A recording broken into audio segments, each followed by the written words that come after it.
I'm David. I like low streams. Little streams. Little streams. Nice. Hmm. Janelle? I'm honestly sitting here trying to think of the last time I got to do that. I'm a single mom of 4-year-old twins, so that's kind of non-existent in my world right now. I'm really reaching for something, but my sewing machine is a good one. When I get some time to get on my sewing machine, that is probably the closest I've gotten to like getting to checkout. Makes sense. So those of you that just came on, we're just saying like, what's our like happy place? What's the place that we go to relax? I would say anywhere in the out of doors with skis in the winter.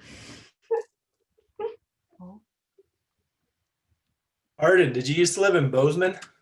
I did. Yeah. This guy's like a rock star skier. He's like in ski movies.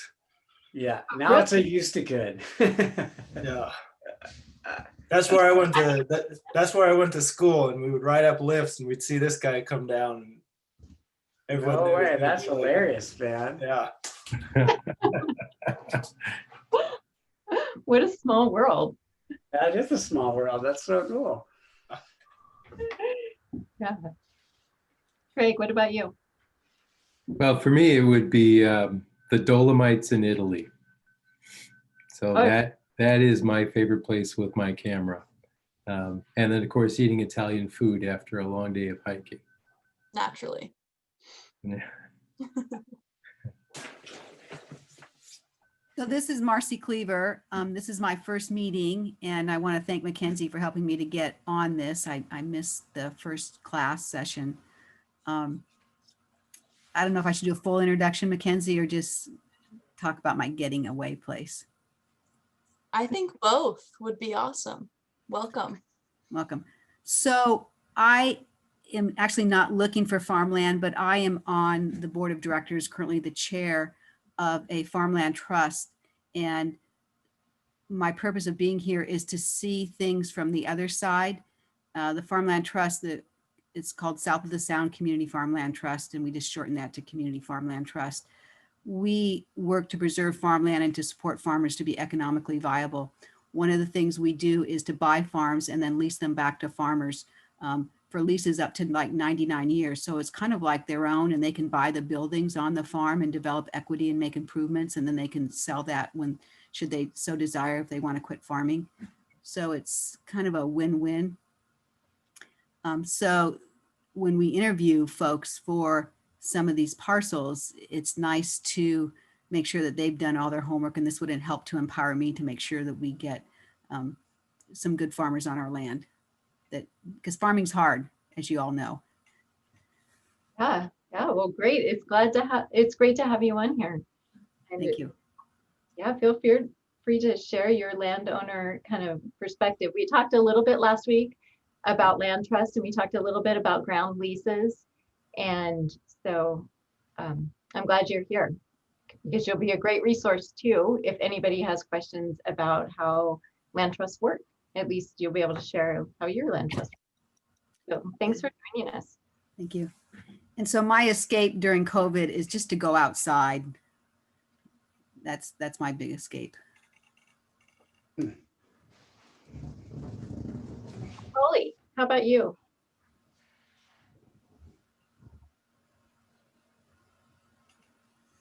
It's sound.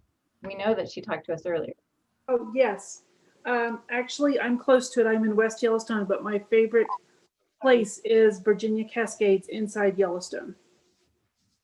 Nice. It's a lovely little valley at the end of a one-way road that people take. And I like to just sit, there's water and trees and grasses, and I love it there. Tyler and Leah, what are your places? Anywhere outdoors really, but we both like horses, so moving cattle on horses is a lot of fun for us. I think that's what we'd really like to get back to. anything with livestock and horses. Mhm. Yes. We also really like to go for drives Just like to go get in the pickup and go explore. and go see cool places and try and figure out, would what we want to do work here, in this area? We would like to do that a lot. So yeah. Where are you guys at? We're just outside of Rexburg, Idaho. Okay, so there's lots of land there. That's good. Yeah. It's lots of different directions you can go and see a bunch of different things. So it's a lot of fun. And a good thing to do when it's kids nap time and we're ready to get out of the house.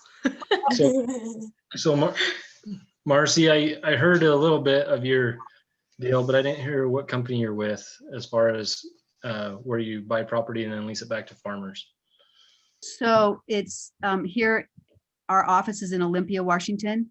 And then we do kind of like a 5-county area here in the south of Puget Sound. Okay. And then just as a side note, I also have raised cattle, cow calf operation for a number of years.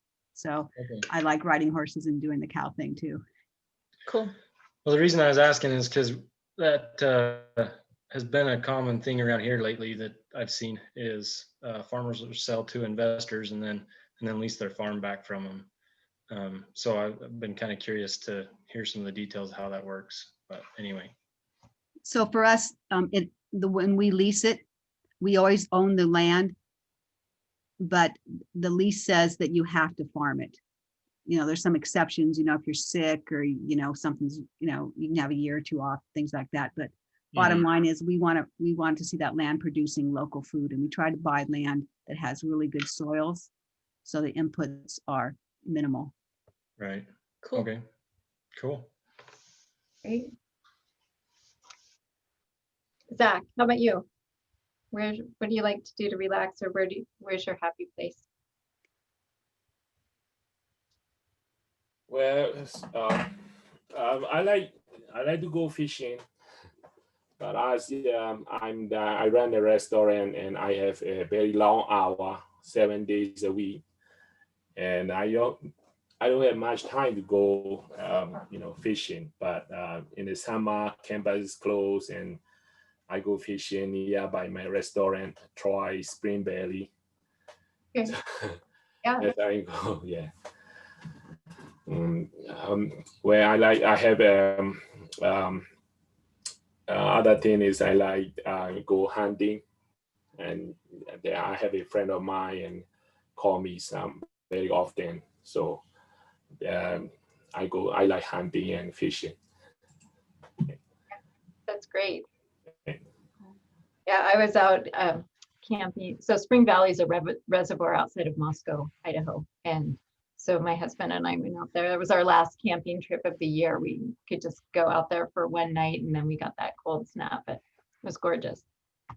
Yes. Well, thank you everyone for sharing that. And I'm glad that you are here today. So our topic this week is financial assessment. And so here we are in our course flow. So today we're really going to be talking about what you can do to assess your financial position. And this really sets us up for next week's class, where we're going to be talking about leasing and buying land. And just a reminder that Jessica Harper from Northwest Farm Credit Services is going to be here next week. And she'll be really being able to talk to you as a loan officer about what are they looking for. So this conversation and the work that we're going to ask you to do is really going to set you up for next week. So before we jump into our topic, I just wanted to briefly touch on what were some of the case studies that you all read or watched last week. Does anybody want to share?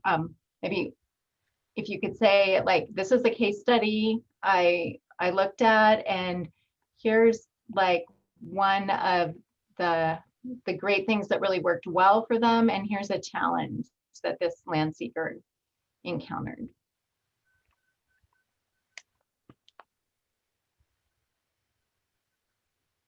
So this is Marcy, and I watched 2 of them, and what I liked was how people kind of followed their intuition, and sometimes they didn't and they wish they had. for example, at one of the case studies, someone went to a place where they had seen red flags, but they, in their, I think, excitement of getting on the land, ignored them. And they, I think, regretted that in the end. And there's another thing when in Nicole's, she talked about her intuition a little bit too. And I think that's important. As much as we don't listen to our inner voice, sometimes that's the right voice. Right. Just feel right. Exactly. Yeah, those are both great. So the one that Marcy is talking about with, you know, seeing some red flags, if you want to watch that, if you haven't, that's Jessica McAleese's case study, and they found land in salmon. Anybody else check out some of the case studies?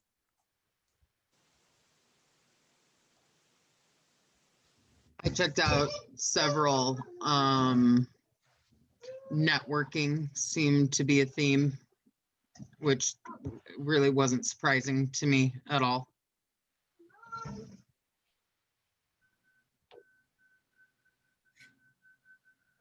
You know, I watched one and it didn't end up working out for her, but you know, what was interesting to me is it was on the Olympic Peninsula, and she'd already gotten a job, you know, working at a farm, but there was property that she would pass, and she was paying attention to all of the details, and she observed that for a long time, and then finally just approached them and wasn't able to work out the deal.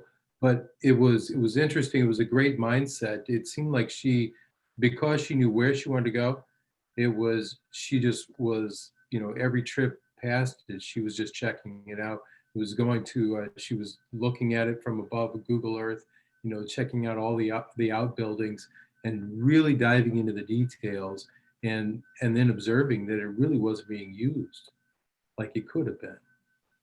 So that was a good reminder to me that to really pay attention to those details, because I'm in the Seattle area, but I'm going to be buying in Idaho, right? So not this weekend, but next weekend I'm going, and I'll probably see a dozen places. And I talked to someone at Northwest Farm Credit today, and that process is underway.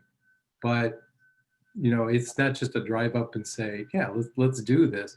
I got a long list of details that I need to check out this time, and then keep going back until things are finalized.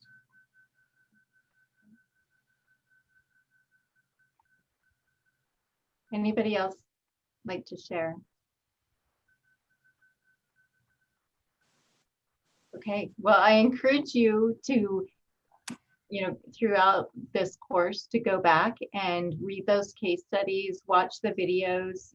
Later today, we're going to hear from Emily Black about their land tenure story and how they found their property, and it's, you know, the opportunities and constraints that it has. And every story does have something that you can glean and use as you're looking for land. So that's why they're there. And we definitely hope that you take some time to go through them.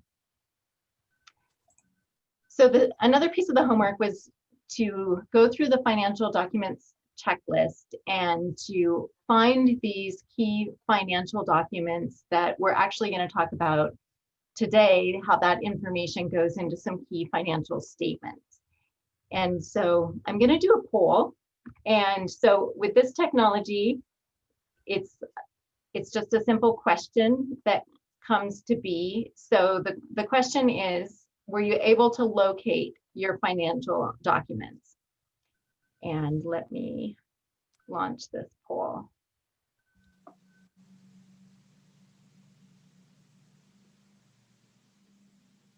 So you should be able to see the poll. Sometimes it takes just a couple seconds to generate. And so just give it a couple seconds.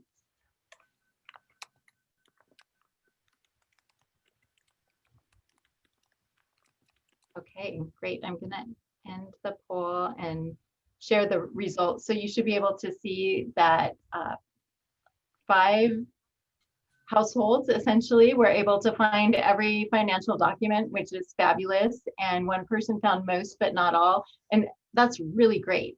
to be able to, know that you have those financial documents and be able to get your hands on them. So I'm going to go down, and then I have another question, and this is about your credit report. So I'm not going to ask you any details, but were you able to obtain a credit report, or did you already have one?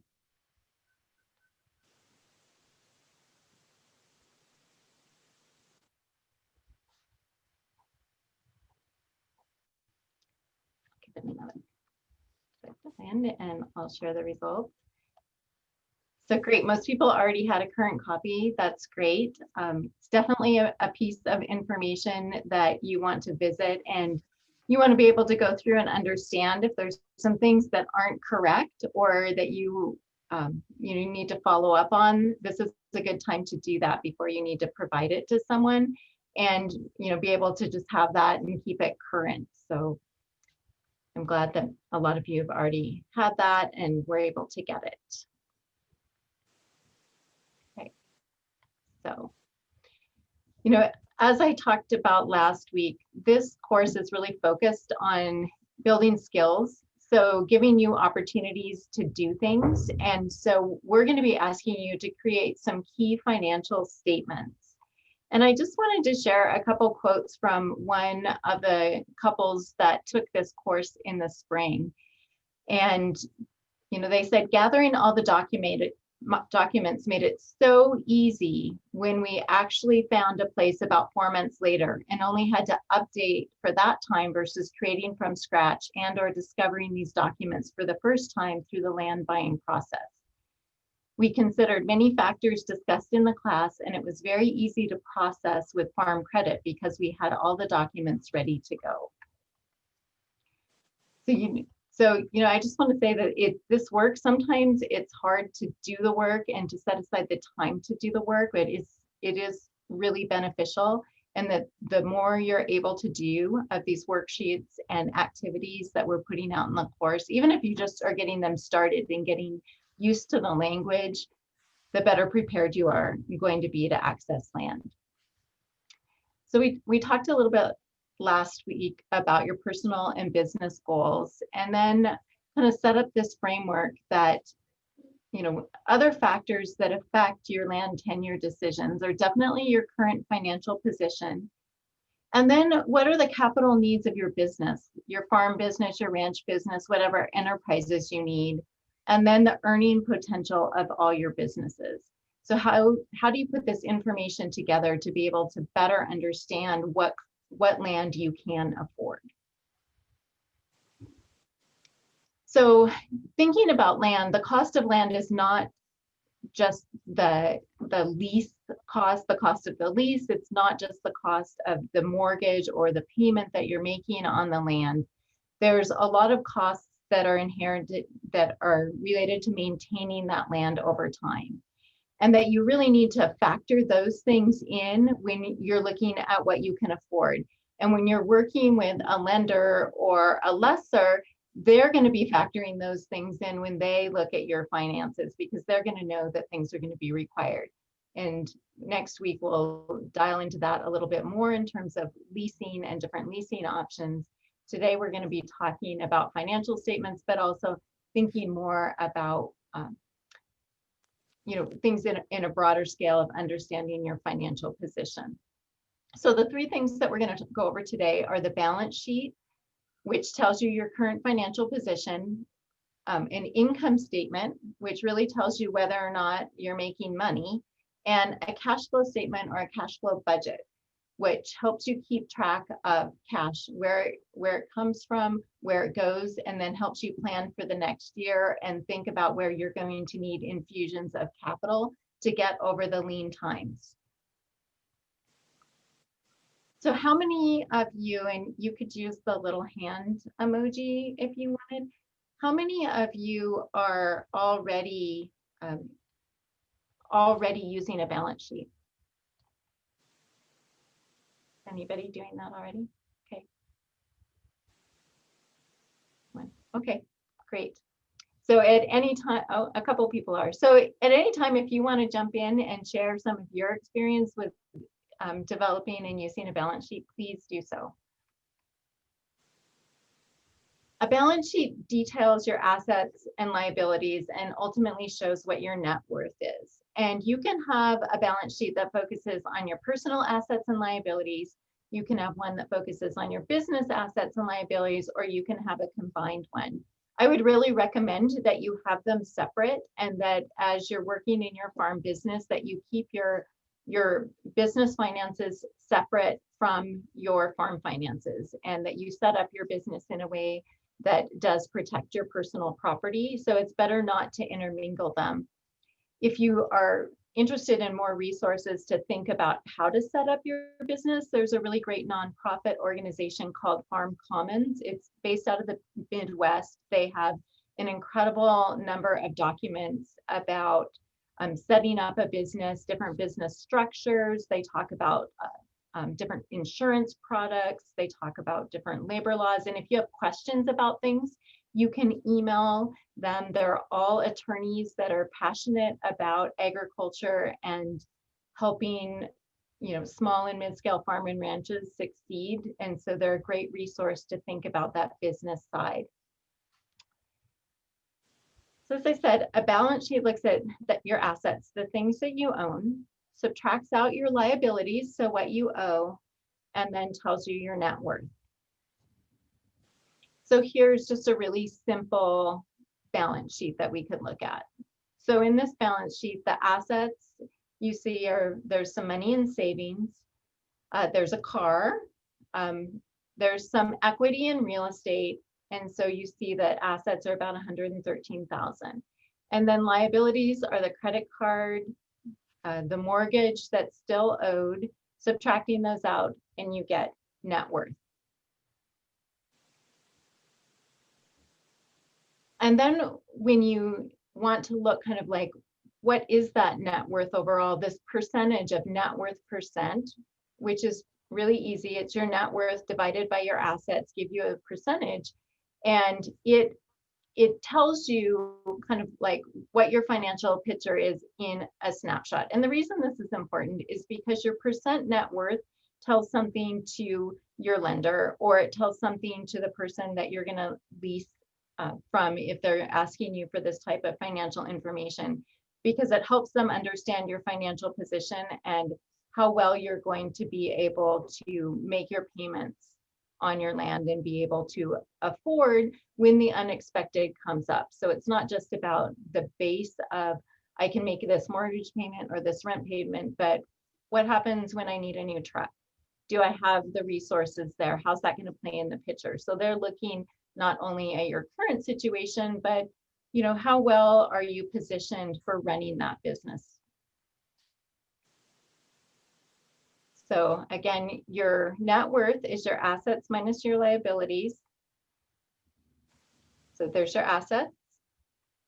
You divide them, you divide your net worth by your total assets, and that gives you your percent net worth. And I'm going to have a copy of all these slides in the classroom for you.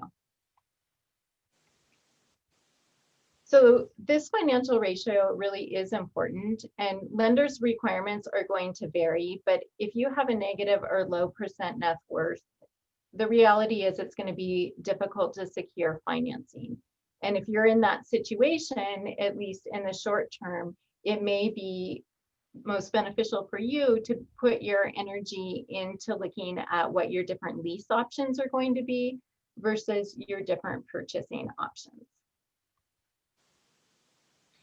So I did email everyone a balance sheet template, and I'm going to share a different screen. I will stop sharing this screen and then share that. If you have that available, it'd be great to pull that out.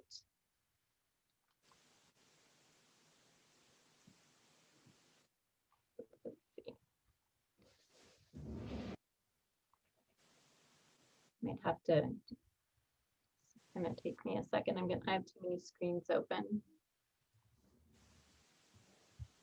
to bring that one on the top.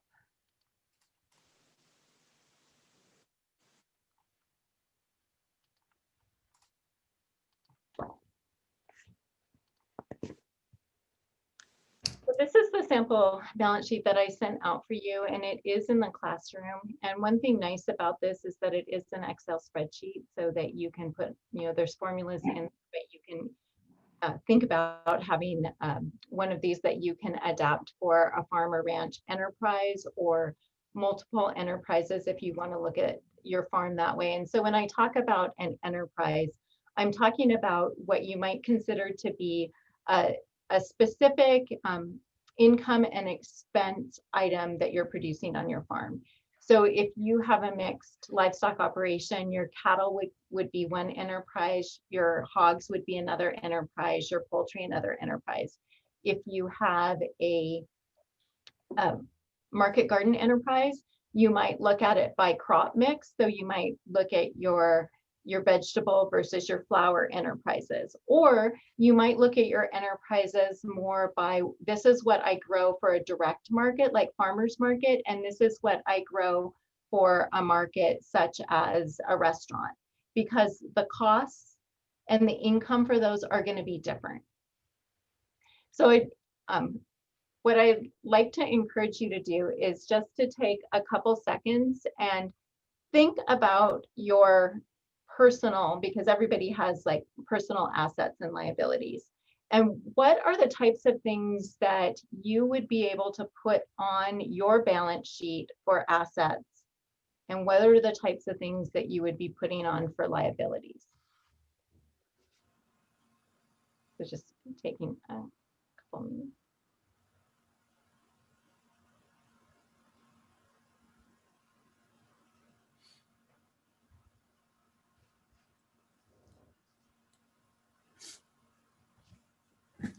I see assets as being all the fun toys that I own, whether it be tractors or equipment or all the different machines, the hand tools, the battery powered, all those different steel tools and things. I think those are some great assets, along with the animals. Animals are, there are definitely things that you can sell, that you could turn into a cash option. Greg, did you have something? No, I think of assets as things that would produce income. Is the way I would look at it. A liability is something that costs me money. So an asset may not necessarily, to me in business, may not be something I own, but it's something that makes money for me or for my business. And then a liability is something where every month money goes out of my pocket. Yeah, I definitely think that you could think of it that way. There's not really a way to put that on your balance sheet per se, but it isn't, I think those things do make a difference. And this is where, when you go to a lender or you're working with a landowner and you're thinking about leasing, this is part of your story. It's part of your references. These are the skills that I have. Those are assets. This is the educational experience I have. This is the type of certifications I'm coming with, because all of those do make a difference on whether or not you're going to be successful in your farming endeavor. And that's a great point. For me, I have no experience, right? I have a fantastic garden at home, right? That doesn't give me a loan for a farm. So I'm just buying the property because this is what I want to do. So this is next chapter in life, and we're just going for the right property for the market garden farming or operation. But that's not going to be I will not have a farming balance sheet and my wonderful farming background to stand behind. So we're just going forward with this. This is the approach I'm taking. Not building a case based on this is going to be a farm and this is revenue from the farm. I need to go through that exercise for my own sake. So. Right. So to manage your business, you actually do need to have a balance sheet. Absolutely. Absolutely. Tyler and Leah, how do you use your balance sheet? That's kind of a wide open question. I use QuickBooks and have everything separate for the farm.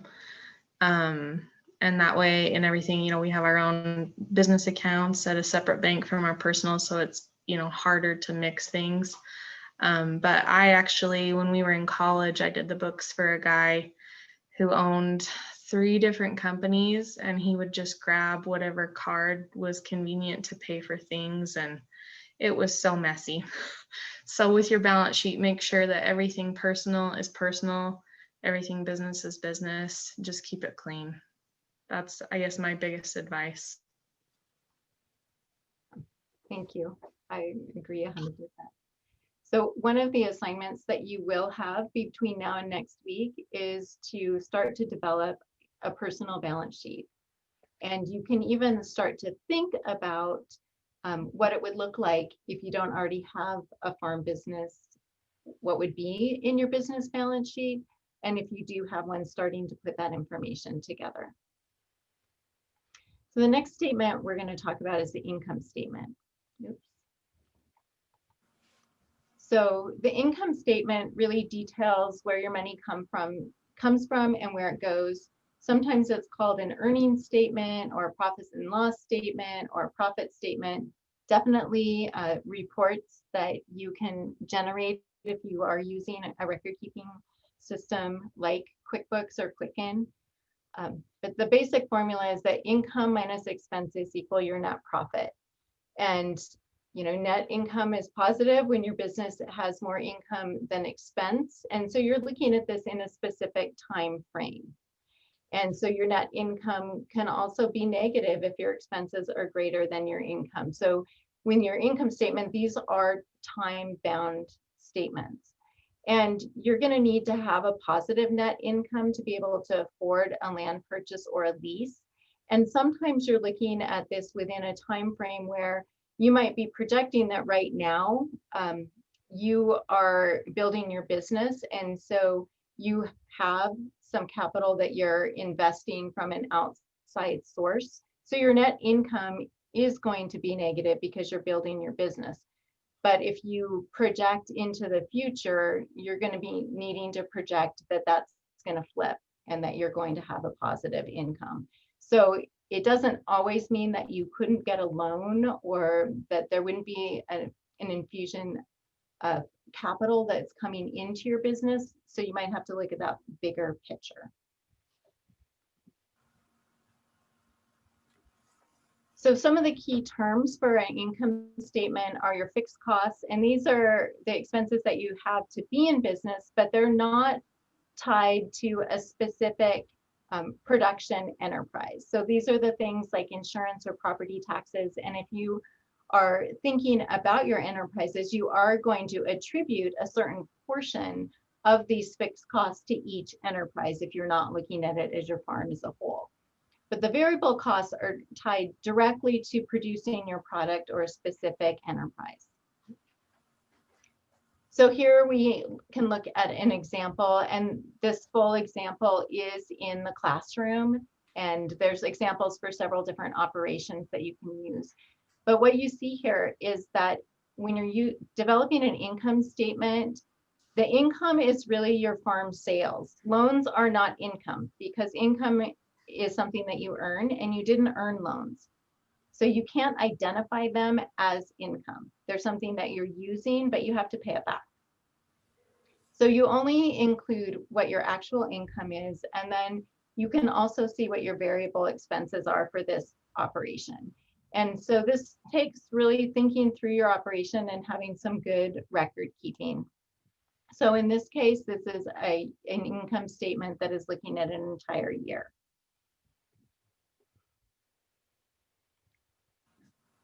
So I'll go through a couple more things. And so if you can see that there's the total farm sales, there's the variable costs, and then the gross margin. So that the gross margin of profit, as you might look at it, is about 68,000. So this is when you're not including those non-direct expenses. So when you look at those non-direct or fixed expenses and you have to allocate those to your enterprises as well, then you're going to need to add those up and then take those out of that income and see what you have left. And then this is your net margin. And so you can get a net margin as your percentage of sales as well by simply dividing this by your total sales.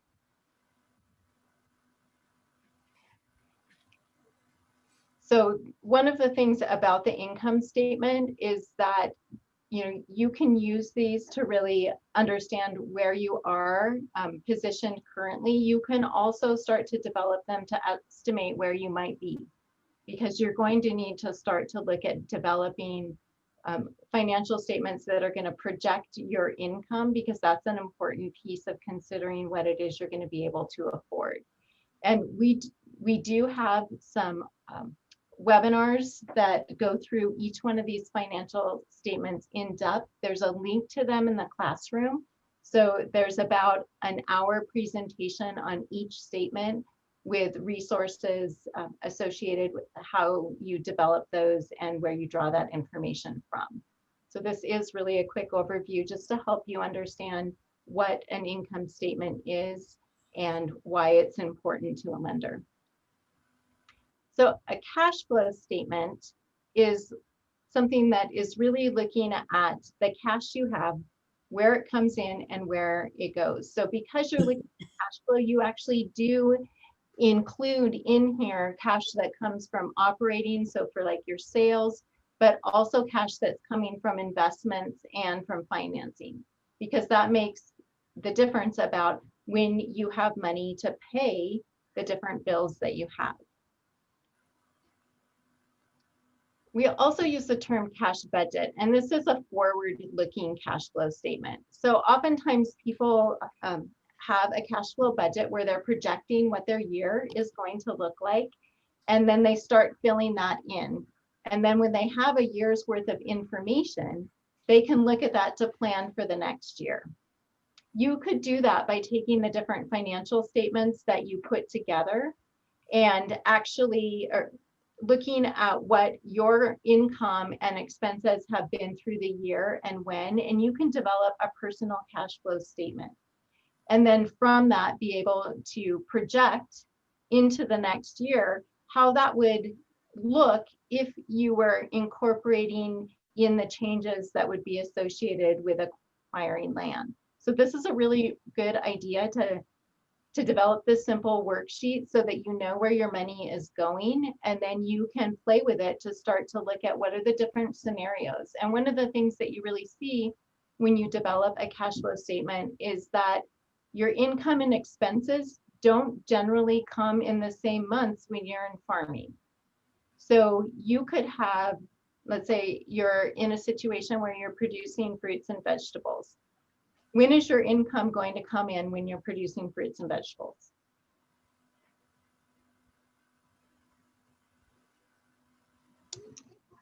Well, if you have a CSA, you might collect some income at the outset of the year, but then you're also going to be highly dependent on what you sell at harvest direct to consumers outside of that CSA. And right, so you have a CSA. Most CSAs, they are collecting money somewhere between February and May. Like you said, it depends on what the needs are, if there's a deposit. And then if you have other sales of those, crops, you might have some plant starts in May, but really the bulk of your income is going to happen at harvest. And so when are you buying the inputs that you need to put into producing those crops? in short, they don't align. Because you're buying seeds in January, you're buying your potting soil, you're heating your greenhouse or putting up your hoop house, get all those plants started.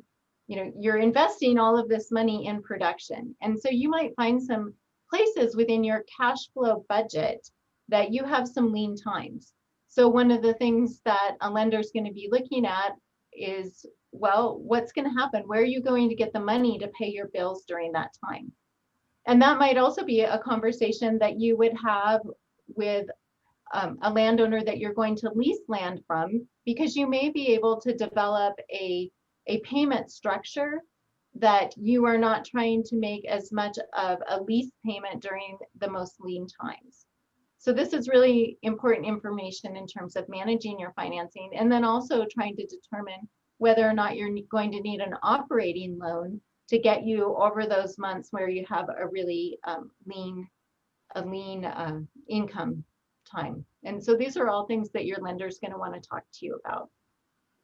Well, and I went to a conference this spring where, and I did a session that went pretty in depth. Sorry, the girls are yelling in the background, on using cash flow budgets to predict when you can buy certain implements for your farm. So like, say you're trying to make a decision like, oh, can I afford this piece of equipment? And you would plug it in and create a line item for it to be like, okay, if I bought it in February, this would happen along the entire rest of the year, and you'd see when you were going to go negative by making that decision, you know.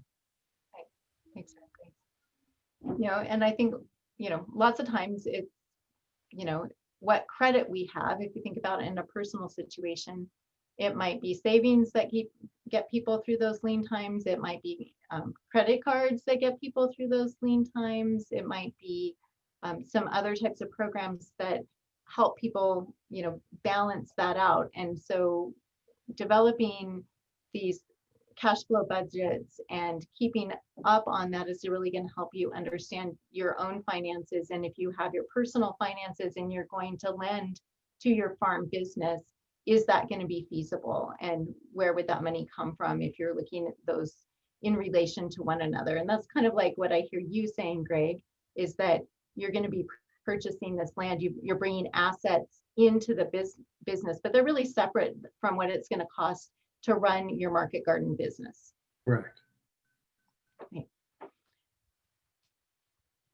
Let's talk just a little bit about what lenders and landlords are looking for. So leasing and purchasing land, they require financial commitments. And a landlord is going to want to make sure that you can make your lease payments on time. A lender is going to want to make sure that you can repay your loan. And both might require documentation to prove your credit worthiness. And I think that it's really important to understand that landlords can ask and require documentation. And we're seeing this more when people are renting an apartment or a home, that it's not unusual to ask for a credit report. It's not unusual to ask for this financial information. So definitely be in a place that you know that you could provide the information that's being asked for. So let's look at some of the concerns that lenders and landowners have, and then what documents or financial information they might ask you to provide to alleviate those concerns. So one, your track record of handling debt, and that's really going to be your credit report. You might also have references that you're going to share that are about your character, especially if your credit report is not as high scoring as you would like. References could be really important. What down payments can you make, or what improvements could you make on a property if you were leasing it? That's really going to be looking at your net worth. What money do you have to invest in this business, in this land? Your ability to repay the loan and pay the lease, that's going to be looking at your income statement and your cash flow budgets, and whether or not you're going to supplement those payments with what we call off-farm income. Is your plan that part of the way you're going to pay for your land, part of the way that you're going to build your business is an infusion of off-farm capital? And what's that going to look like, and what is the security of that off-farm income? And then what's your fallback position if you can't pay? And so this is where the question of collateral comes in, and again, your net worth.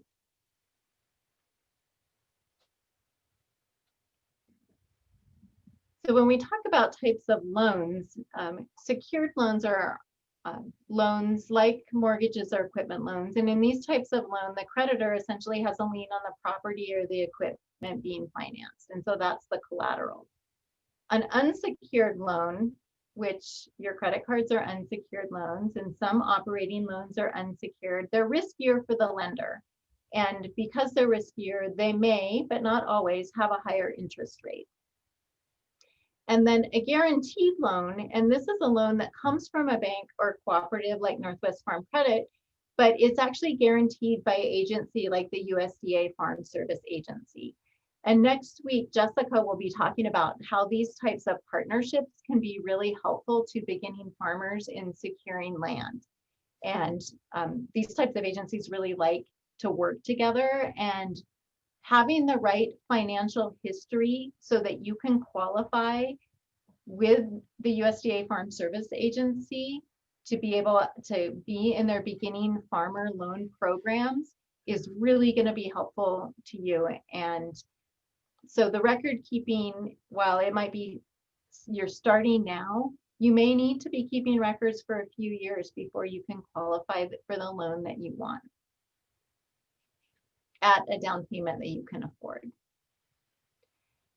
It really makes a lot of difference to lenders if when you approach them, you're ready, that you have these financial documents, that you understand the language associated with the income statements and talking about loans. So whether you're borrowing for land or for your operating loan or infrastructure for your farm business, you always need to know your financial position and be able to communicate that to your lender. And why are you a good investment? You know, what is it that is, what can you show that shows that you can repay that loan? And then always keep your documents in order. And that's one of the reasons we asked you to go through that document checklist and see what you could bring together. And it's really good to make sure that you have your last 3 tax returns, that you do have a personal balance sheet. If you do have a business, you have a business balance sheet, and that you've developed those income statements and cash budgets. And that may mean that you really do need to move into developing some ledgers or getting some additional training on how to use Quicken or QuickBooks. And at the end of today's class, I'm going to talk about an upcoming class that starts next week that's free from extension on how to use Quicken. And so doing those types of courses and really starting to become a really good record keeper is really important as you move forward on your land tenure journey. So all these things are important, but you really will need a business plan eventually. It's your roadmap to success. It really helps you think through your assumptions about what it is you're going to be able to earn and why. And it's really going to help you get financing. And many lenders are going to require a business plan. So how many of you are familiar with a business plan, or how many of you have a business plan? Tyler and Leah, you have a business plan. David, you have one? This is Marcy. This is one of the things that we asked for. Okay, great. Mine's in progress right now. Great.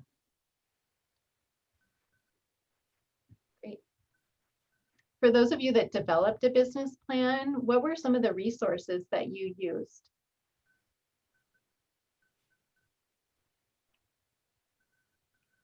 Well, for me, it's been a couple books that have been very helpful.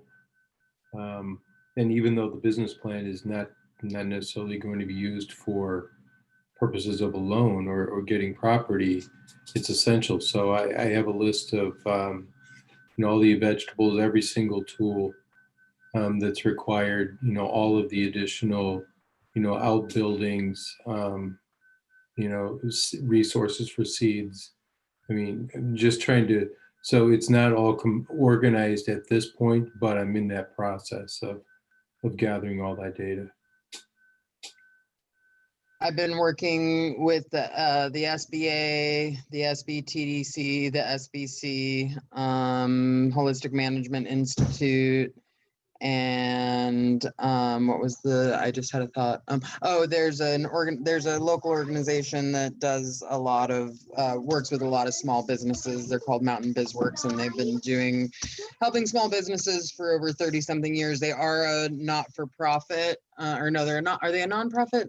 I forget if they're a nonprofit or a for-profit business, but they have really generous scholarships, and so I've been able to get a lot of resources through them too.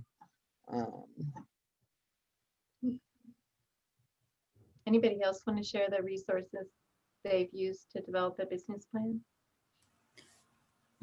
I just know that the SBA a lot of times has retired business people that will look over your plan and give you good feedback. And it's one-on-one coaching, and it's a good way to go. So for us, I think the biggest help for us to develop our business plan was our college education, to kind of see as far as the bigger ag corporations, how they were doing things, things that they found made them more efficient and more cost effective. And then bringing that, of course, that has to be scaled because they tend to have more capital at their disposal. And so they can afford to spend money into making themselves more efficient and things like that. Where, for example, we did an internship out in Lessor, Idaho on a family farm and ranch.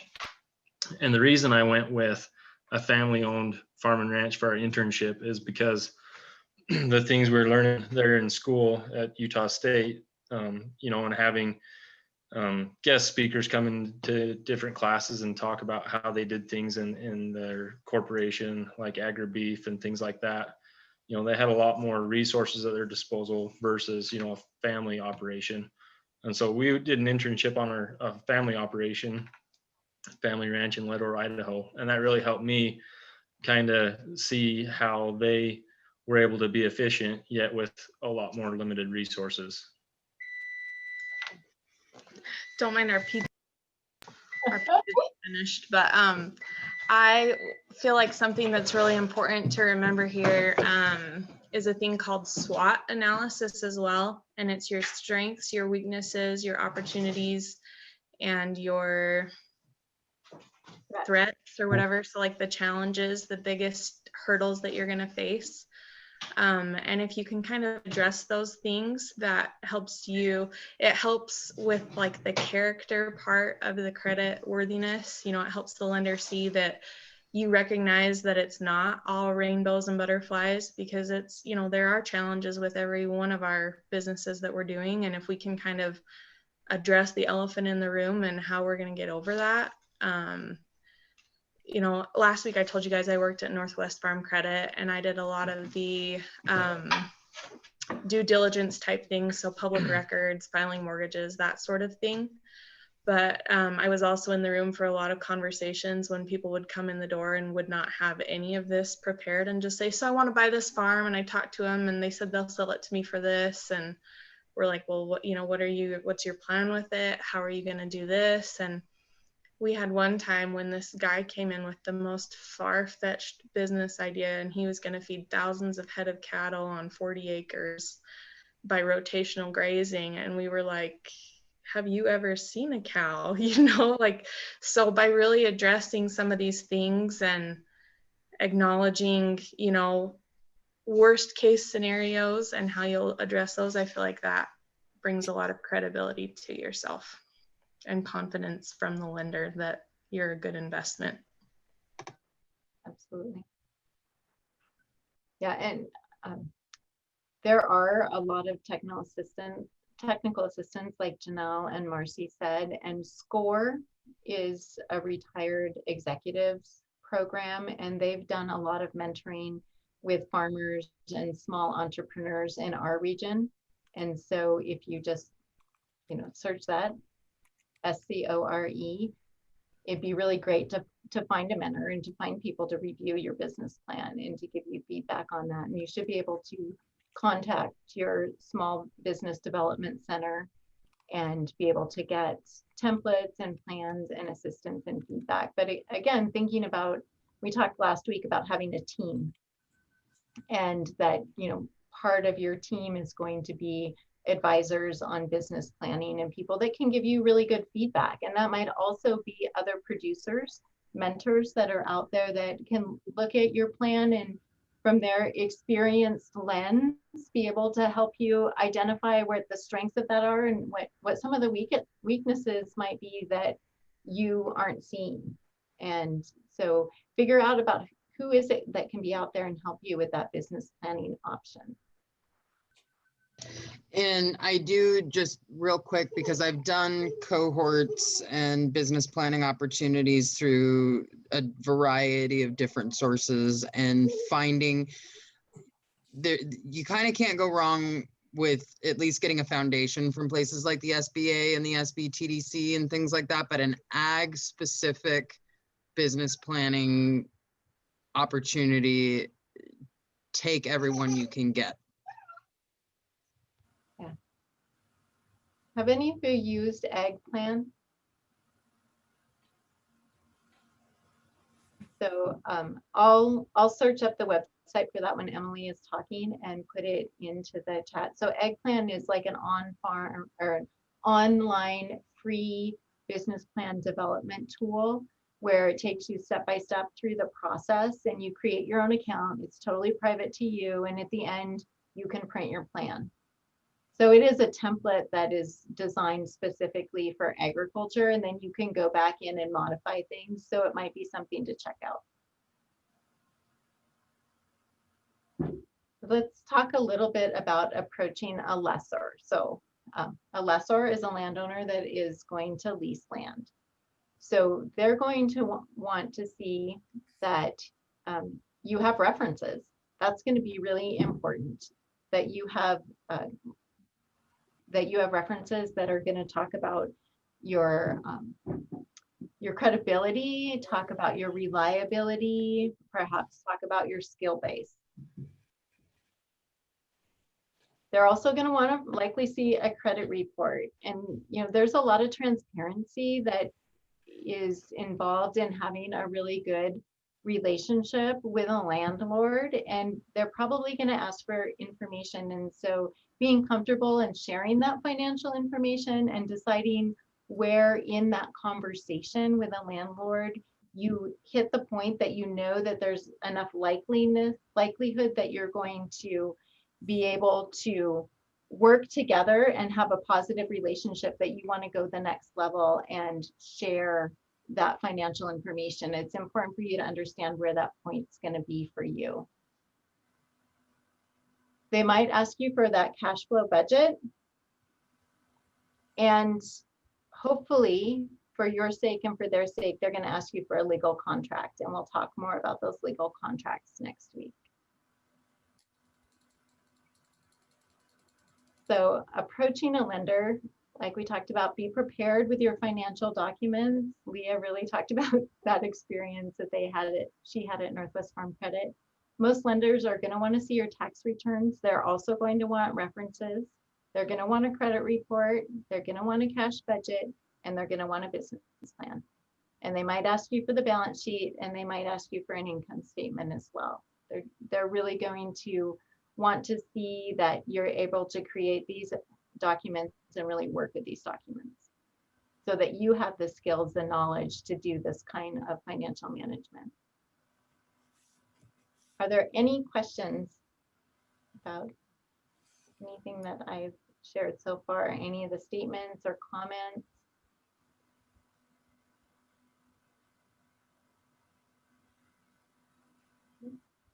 Okay. Well, Emily just came on. Hi, Emily. Hi, everybody. Let me just get situated here. And I'll turn my video on. Great. Hello. Thanks for being here. Yeah, thanks for having me today. Oh, we have a great group, and so I think before I have you start, I just might have everybody go around and introduce themselves so you kind of know a little bit more about them and why they're taking this class. How's that sound? Great. Okay. Emily and I know each other well, so I don't have to introduce myself. David, could you introduce yourself and what you're looking for? name's David. I live in Moscow, Idaho, and I'm looking at taking over a farm business growing seed, a small seed farm. Greg. I'm Greg, based in Redmond, Washington right now, and looking at property to purchase very soon, hopefully in northern Idaho, for a marketing garden operation, organic marketing garden, and working on the business plan, just reading, dreaming about this stuff at this point because I'm taking so much data in, but very excited about the opportunity to take a pay cut and work really hard and get my hands dirty. Melinda. Hi, this is actually my first time joining the group, so I should probably introduce myself to everyone. I live in Coeur d'Alene, and I am interested in doing a large-scale flower farm. So I'm interested in leasing land to start at this point. So that's where I'm at. Thanks for joining us. Thank you. Marcy. So I have been a cow-calf operator for a while, specializing in, and this might be of interest to Tyler and Leah, I DNA all my cattle and I try to do leading edge genetics. So I don't just have a commodity, but I have a high value animal. So when it goes to market, you know, I actually ship over to Idaho and sell over there. And, you know, I can get 10 to 12,000 for my bulls because they have fast gain that's been documented. They can pass that on. They've got all these kind of genetics that people are looking for so that they have less input into their cattle. And then I'll sell the heifers either for show homes or to folks that are wanting to improve their genetics as well. And the reason I'm taking this class is that I'm on the board of a farmland trust. And so we purchase land and then lease it back to farmers. And so I wanted to see the kind of things that we should be asking for and see if we can make some improvements and just seeing things from the other side of the desk, so to speak. Thanks, Marcy. Janelle. I am Janelle, and I'm a native Spokenite, although I am presently living on the East Coast in Western North Carolina, where I am a cut flower and medicinal herb farmer and looking to get back to the either Eastern Washington or North Idaho and exploring land tenure options over that way. Thanks. Holly. We might have to unmute Holly if she, or did she? I finally found it. Oh, great. My name's Holly and I live in Teton Valley, Idaho. And this is one of my first steps. I've been practicing gardening and small animal farming with the intent to get the skills to grow later. And this is just another step. Thanks, Holly. Zach. Hi, I'm Zach. I live in Moscow and run a restaurant. I'm interested in farm to table program, and I found a class, and I would like to do a small scale farming. Thanks. Tyler and Leah. So we run hay operation, and we do custom backgrounding of beef calves over the winter a lot of times. It's been pretty consistent. This year we're taking a break off of that for this year. And then besides custom hay in the area, we do a lot of straw. We'll buy straw out of the windrow and bale it and then turn around and resell it. So that's a good chunk of our business too. But anyway. And we're in the class because we've been leasing his grandpa's farm for 5 years. This is our 15, 16, 17, 18. This is our 6th year. So it's been really great here, but we're kind of ready to buy our own place and be able to make the changes that need change. You know, we're not doing calves this year because the corrals are falling apart. So they're 45 years old. His grandpa built them with his hands and they were once incredible. And it's hard to dump money, to justify dumping money into somebody else's ground or to get the financing to do that too. So we're looking to purchase our own place and expand on what we're doing that way and just keep growing from there. Thank you. Arden. My name is Arden. I'm from Jackson, Wyoming, and I've kind of worked on a bunch of the farms in the Teton Valley area. And this class is a little over my head. Like I'm leaning towards more of a homestead property, just to kind of control more of where our food comes from. That's a big interest of ours. And then the cooking, and then a lot of like the filmmaking, kind of documenting all the farmers in our area, and then kind of taking their food and cooking with it. So it's definitely an interest. So I'm leaning this way. I'm just trying to research what it all entails and how we're going to make it work. Thank you. And you already know Mackenzie, so that's everybody. So thanks for being here, Emily. Let you introduce yourself and take over. Yeah, so do you want me to just like share my screen and Sure. rock it? All right, let's see, let's make sure I can actually get this going. Okay, I think we got the PowerPoint up here. And okay, so I am Emily. Can you see the PowerPoint? Yeah, yes. Okay, cool. And so I have started a farm with my husband, Luke, and I live in Athol, Idaho, and we're Lone Mountain Farms. So within the last 5 years, we've called ourselves a business, but you know, things started before that. So I'm gonna kind of just take you on a whole journey of our farm and how it's kind of morphed over the years and where we're at now. And then, yeah, definitely think of a lot of questions because I do better with Q&A versus just talking about myself. So let's dive in. So we really started in our backyard. So we were renting a house in Post Falls, Idaho, and it's, you know, a nice older subdivision. We had a nice yard, and we were both working desk jobs, our 9-to-5s, and we were really looking for something to kind of bring a little bit more balance to our life. So we needed to get outside, we needed to eat healthier. So gardening kind of fell into the bucket. So we started gardening, and my husband is very entrepreneurial, and he was like, oh, okay, we can scale this up and we could sell this to people. So I'm like, okay, well, I like doing the work and I'm cool with scaling this up. So let's figure that out. So luckily, Luke's family was in the area. So just like 20 minutes north in Rathdrum, his family had 20 acres, I think.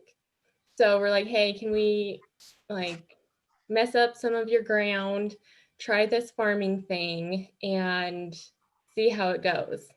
And they were down for it. They do have agriculture in their background. Luke's grandpa actually had farmed the land and did hay, and I think he did wheat, different grains. So it was kind of in the culture of the family to be working the land. And his mom is a huge gardener, so she kind of mooched off of our work that we did and planted some things there too. So it was good because everybody wanted to work together. It wasn't like getting into a lease. We didn't have to pay for the property. They actually had like this tractor that Luke is on, and different like rototiller and a bunch of things that we didn't have to invest in. So it was a really easy step for us to see if we wanted to be farmers. We did vegetables. So I'm kind of the vegetable gal. I like working with plants that are annuals, really. And then we also planted grapes and then hops. So Luke is a home brewer, and he also brewed wine or made wine. So those were kind of like his two crops that he really wanted to do. So that's what we did. We just followed whatever we wanted to do and didn't really have a game plan. It was just more of like, let's test this out. Let's see if we like it. Let's see if we can even sell these things. Do people even want them? So the first 2 years, we were able to sell to friends and family.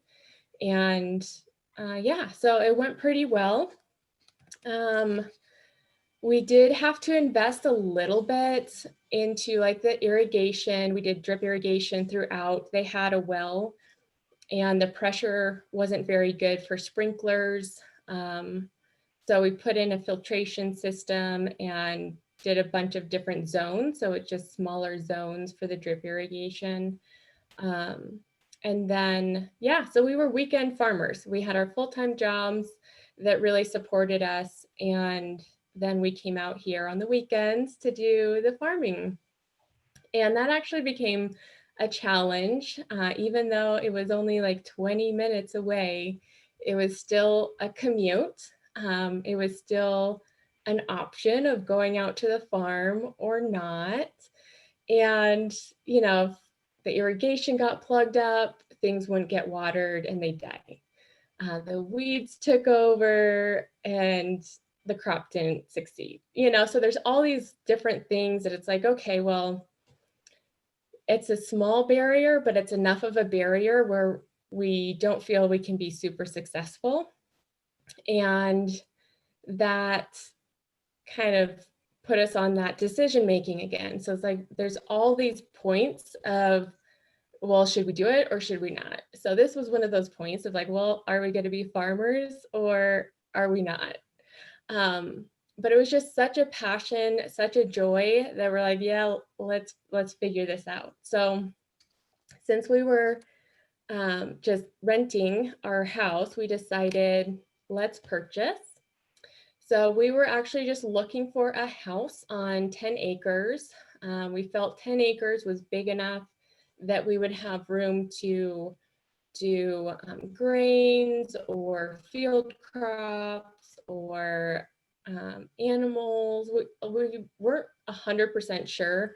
Luke kind of had an interest in grains, so he really wanted to have that bigger space to do something.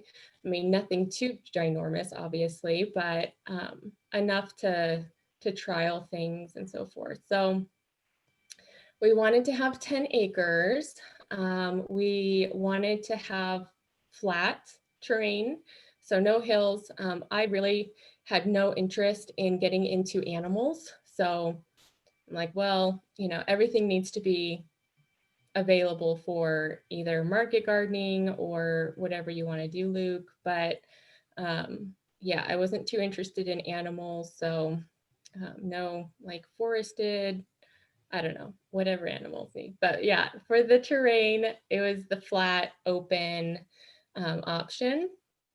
And then within our budget was our 2 full-time incomes and working out our finances with our current income streams.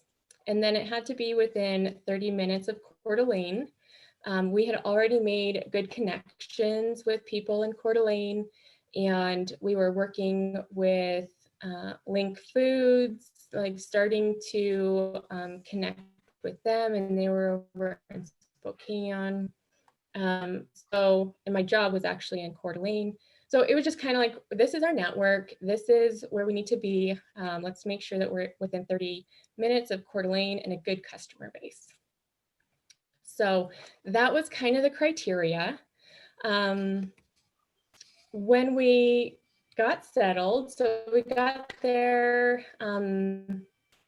September of 2014. And so that gave us kind of the whole winter to really figure things out, analyze the property, the sun, the shadows, the soil, the wildlife. So we did some soil tests. It wasn't great, but it wasn't horrible. And our neighbor actually raises sheep. So we were able to get manure from her for free. She wanted it moved and we had the tractor. So it was a win-win for both of us.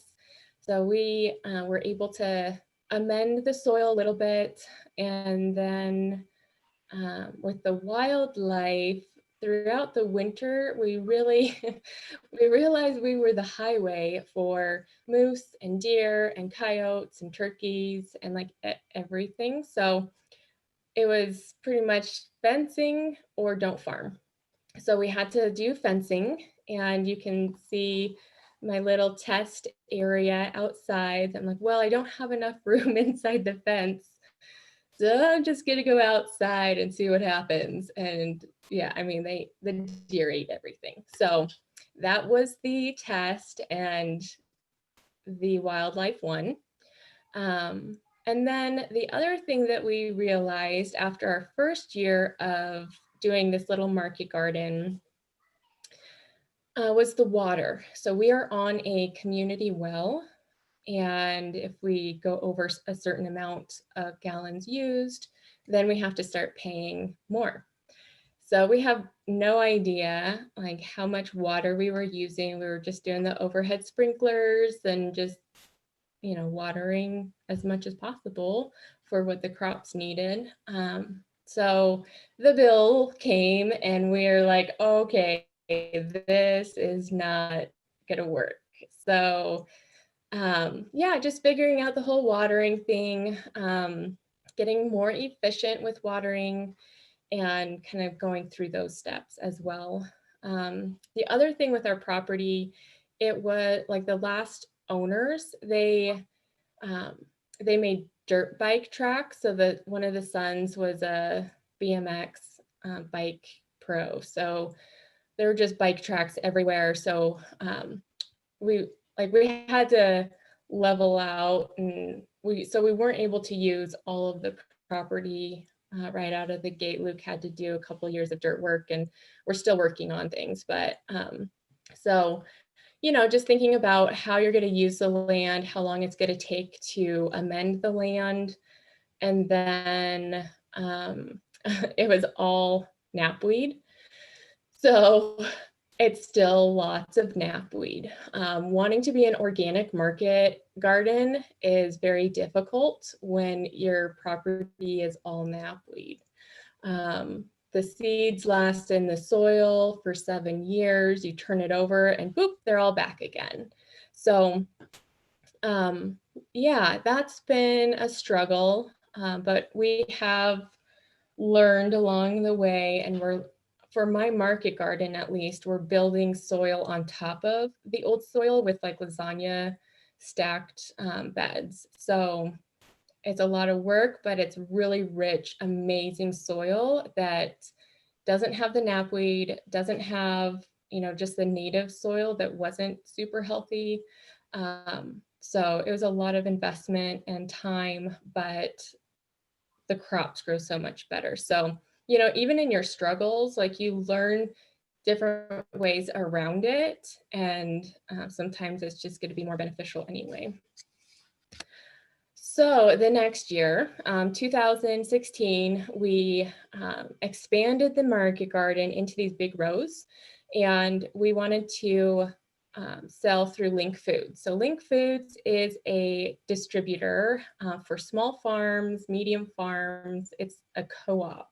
So it's farmer owned, and they distribute local food to restaurants and institutions and so forth.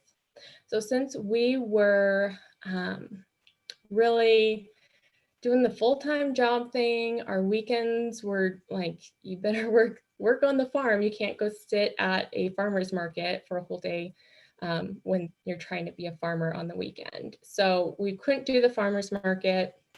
So this wholesale model felt doable, and it was more accessible for the small farmer versus a larger wholesale distributor. So it was a blessing to have such a opportunity in our area. So I know that this is not an option in a lot of areas, but they do work with produce, dairy, meat, and so forth. So it's been nice. And it was also great because we got to meet so many other farmers.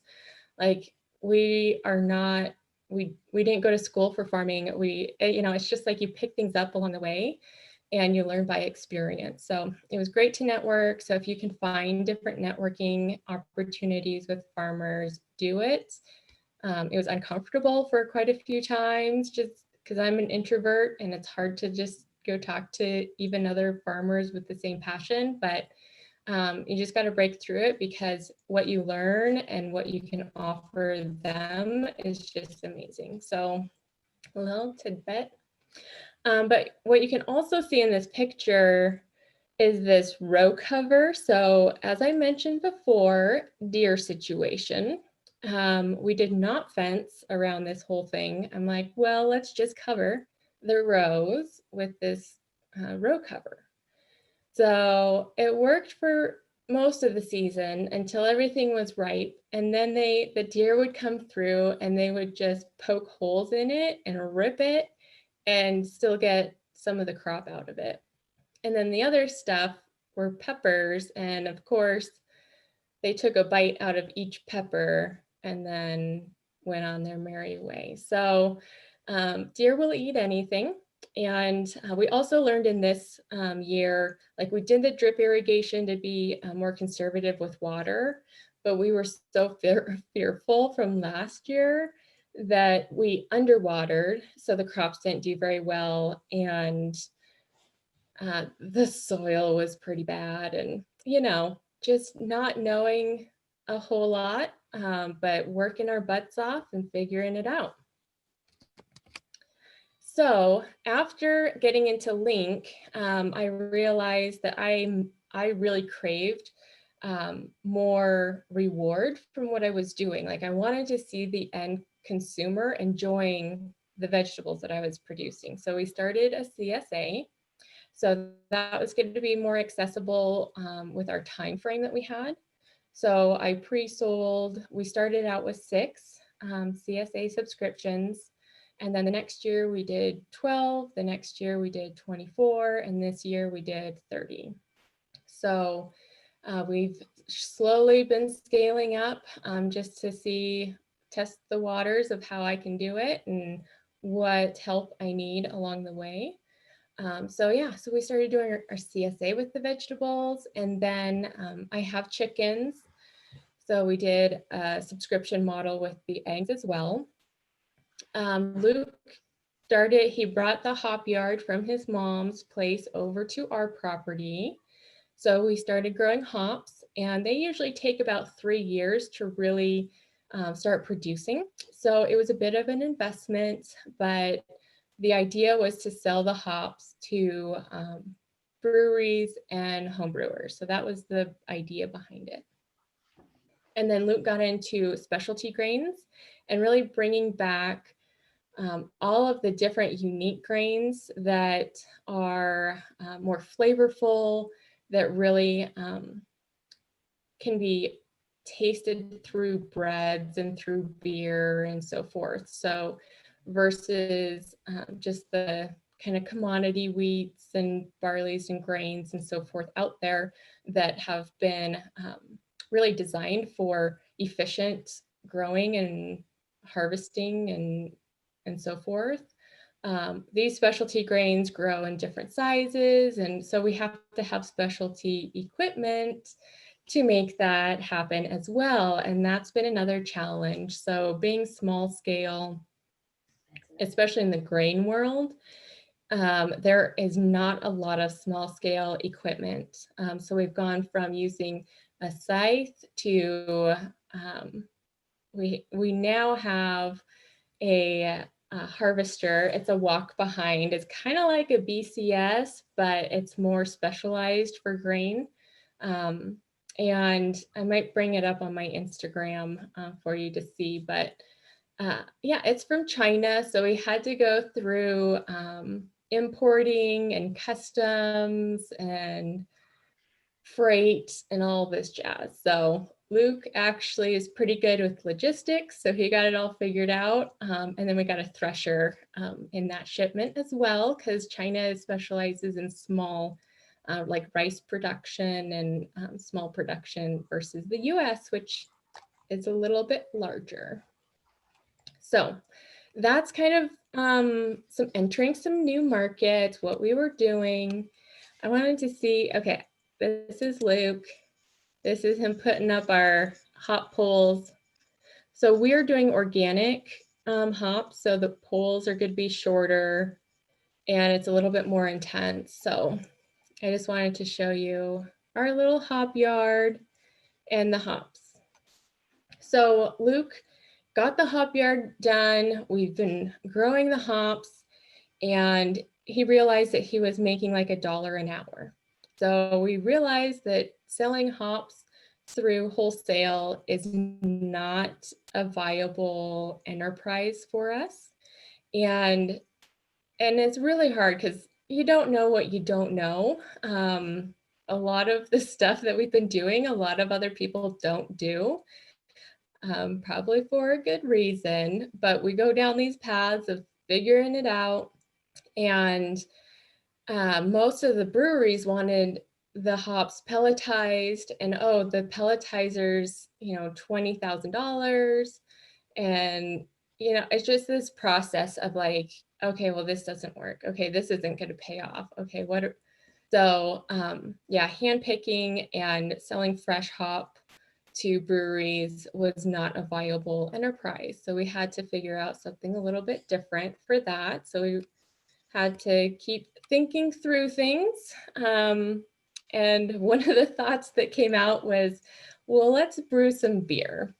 So instead of just growing things and selling them as the raw product, what about value add? Like, how can we get more bang for the buck? And we're like, okay, well, what about this brewery thing? Luke had been envisioning like a winery, but for beer for a really long time. And we had kind of gone through this like, okay, well, what would that look like? We'd have to have people on the property, like, okay, well, we don't really want that. Move on. But we would just kind of keep thinking through things, keep coming back to it. And in 2019, we decided, well, I think it was 2018, we decided, yes, let's brew some beer. Let's have a farm stand. Let's have a place where we can sell off of our property and not have to go to a farmer's market or go somewhere to sell it. Like, can we have our own retail space to sell our products? And then there's a lot of logistics with becoming a brewery, especially when it's on your own residential property and not a commercial space. So again, we're in new territory. Nobody else knows what's going on, but it's kind of that same like winery model, but we're not a commercial or an ag zoned area. We're just a residential zoned piece of property. So I'll keep talking about that in a second, but yeah, getting started, we decided to make some beer and we sold that at the farmer's market because we didn't have any clientele like coming out to the farm. Our farm stand wasn't done yet, but the beer was ready. We needed to get it in front of people, and the farmer's market was the best way to do that. So we were lucky to get into the Kootenai Farmer's Market on Saturdays. And yeah, we started out just doing growler fills because we didn't have cans. And then eventually we got these cans, and just, they're kind of like a crowler. They're not like specific for varieties. It's just, we label them on the back, pint size. And then we were able to sell cans at the end of the market in 2019, which went pretty well. So going from kind of just raw product to this value add was a huge shift for us. And I mean, it's a whole different vision for a farm. So yeah, it's been a fun journey. Here are the guys at the market. So this guy on the left, that's my husband. And then this is DJ. He is the brewer, and he's also Luke's brother. So you can see we had our little jockey box here. We have 3 different beers, typically the growlers. We also sell flour at the market. But yeah, so that's how the beer sales began. So we were working on, so this is the shop. So in the back, we have all of our storage, milling. We just have a small mill for flours, just like a mock mill. And then we have a bigger mill to, it kind of just breaks up the malt for the brewing process. And then we have the brewery in there. And then we had my office in there and a bathroom. And then the front part, you can see over on the right-hand side, this is the inside of the farm stand. So we have our taps, we have 8 taps back there. And then this is just kind of open for produce. And actually now we don't have produce out on the tables. We have a refrigerator in there. And then we have tables in there for people to sit down and hang out. So yeah, okay. So like the journey's long and it's an adventure. So we had this farm stand, and with Kootenai County, we're allowed to have a farm stand on a residential zoned piece of property. So we're like, great, we don't have to get any more permits, we're good to go.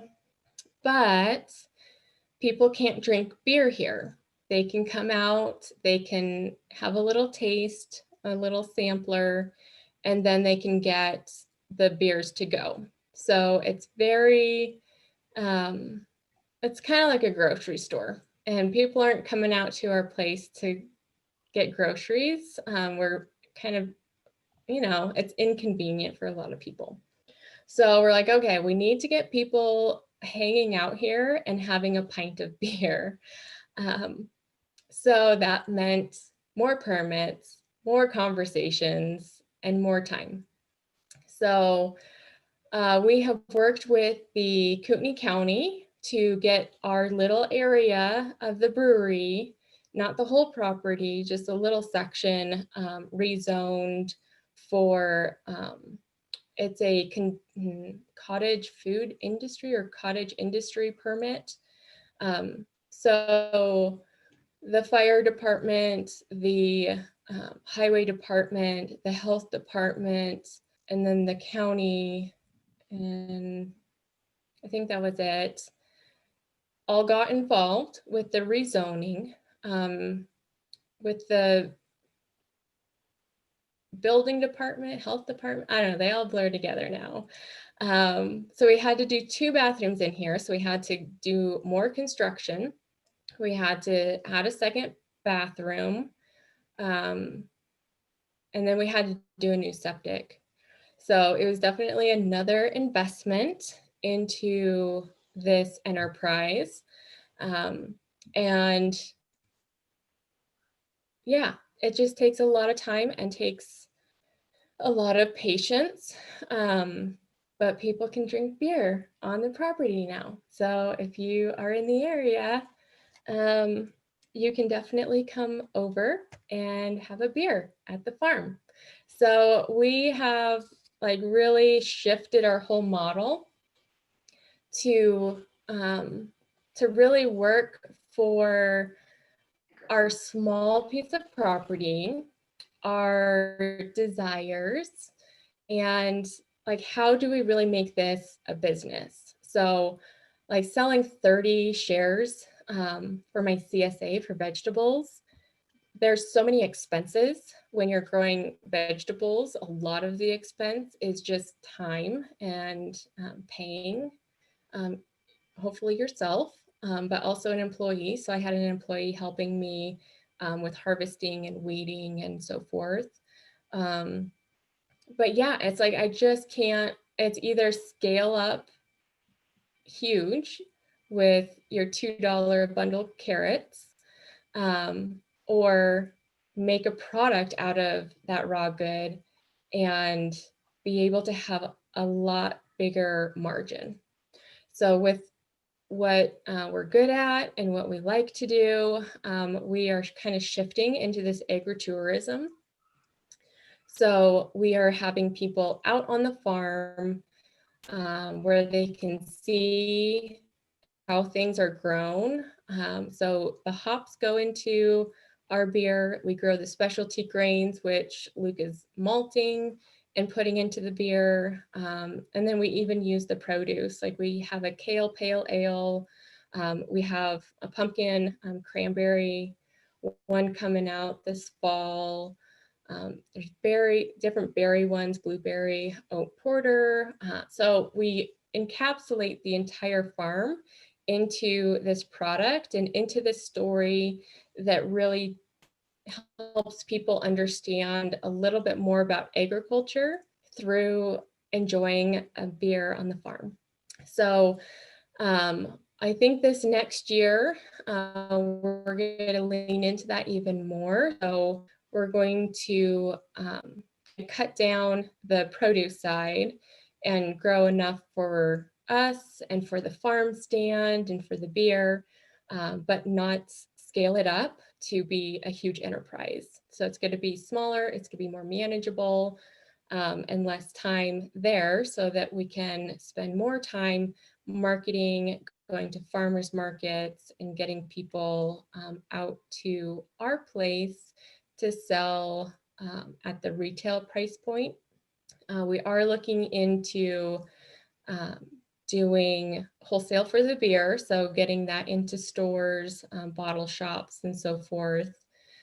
But yep, that's more red tape. We have more permits and more things to do. It just never ends. But it's, you know, doable, and we have ran the numbers and it works out to be a good avenue, a good market for us. So that's kind of the near future.